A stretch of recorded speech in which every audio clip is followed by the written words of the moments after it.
સાહેબ નામ વાત કરાવો મને. આવો ધારાસભ્ય આવ્યા છે. હા, અત્યારે ત્યાં આવીને વાત કરાવો મને.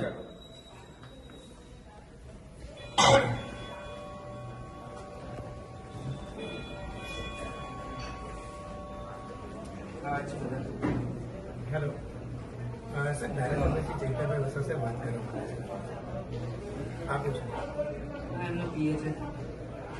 હા, કલેક્ટર સાહેબ, હું હમણાં જ આપણી મીટિંગ પતાવીને મેં ગુજરાત પેટર્નની યાદી માંગી. સર્વ સંમતિથી અમે જે ગુજરાત પેટર્ન યોજનાનું હમણાં 30 કરોડનું આયોજન થયું પ્રભારી મંત્રીની અધ્યક્ષતામાં. અમે તાલુકા જિલ્લાના ચૂંટાયેલા પ્રતિનિધિ, ધારાસભ્ય, સાંસદશ્રી અમે બધાએ સર્વસંમતિથી 30 કરોડનું આયોજન સર્વાનુમતે મંજૂર કર્યું. આ વર્ષનું 24-25નું હમણાં જ આ 15-20 દિવસ પહેલા મીટિંગ થઈ. તો 30 કરોડના આયોજનમાં અમારા એક પણ કામ નથી આવ્યા અને પ્રભારી મંત્રીએ બારોબાર કોઈ એજન્સીના કામો બધા મંજૂર કર્યા છે. અમે કલેક્ટર સાહેબ, અમારી પાસે પ્રાયોજના વહીવટદાર શ્રી આયોજન માગ્યા હતા. એ આયોજન અમે મીટિંગ પહેલા એમને અમારા સૂચનો આપી પણ દીધા. મીટિંગમાં એ કામોની બહાલી પણ થઈ ગઈ અને જે યાદી ફાઇનલ થઈ છે પ્રભારી મંત્રીની સહીથી, પ્રભારી મંત્રીની અધ્યક્ષતામાં બધા કામો મંજૂર થઈ જાય છે અને એ ફાઇલો ગાંધીનગર મંગાવીને પ્રભારી મંત્રીઓએ તમામ કામો અમારા રદ કરી અને પ્રભારી મંત્રીએ પોતાના કામો, જે કોઈ કામના કામો નથી એવા કામો મંજૂર કરી દીધા છે. તો ડેડિયાપાડા અને સાગબારાના લોકોએ અમને મત આપ્યા છે કે પ્રભારી મંત્રીને મત આપ્યા છે? અમારા એક પણ કામો એમાં મંજૂર થઈને આવ્યા નથી.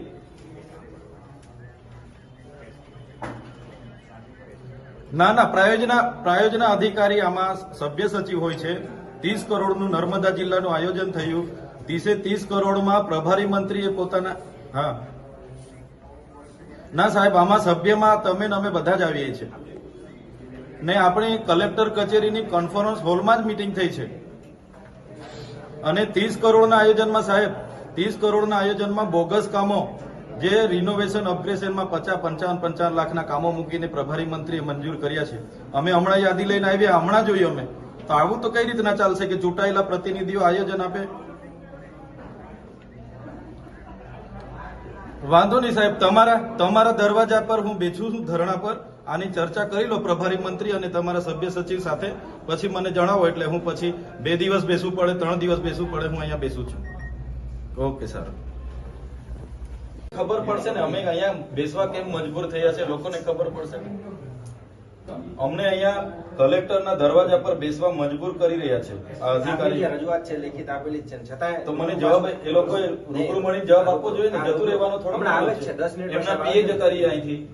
10 મિનિટ મીડિયા વાળા હતા, પીએ બી યોગ્ય જવાબ આપ્યા વગર જતા રહ્યા. એમણે જવાબ આપવો જોઈએ. 10 મિનિટમાં સાહેબ આવે છે, ત્યાં સુધી વાંધો નહીં સાહેબ, ને આવી જવા દો. એટલે આપની જે રજૂઆત છે એ લેખિતમાં આપ ગાંધીનગર, કારણ કે આ વસ્તુ ગાંધીનગર થઈ જશે. ના, ગાંધીનગર સાહેબ, આ વસ્તુ છે ને, આ વહીવટી બાબતો છે. આ ગાંધીનગર લેવલની વાત નથી, જિલ્લા કક્ષાનું બજેટ છે. ઓકે. અને કલેક્ટર સાહેબની અધ્યક્ષતામાં જ અમારે પ્રાયોજના સચિવ છે, એમના અધ્યક્ષતામાં નહીં, આપની જે પણ રજૂઆત છે ડીએમ સાહેબ, એટલે આવી જવા દો કલેક્ટર સાહેબ. ત્યાં સુધી આપ જરા વેઇટિંગ એરિયામાં બેસો. ના, બરાબર છે. અમને મજબૂર કરે છે આ લોકો, અહીંયા બેસવાનું અમને મજબૂર કરે છે.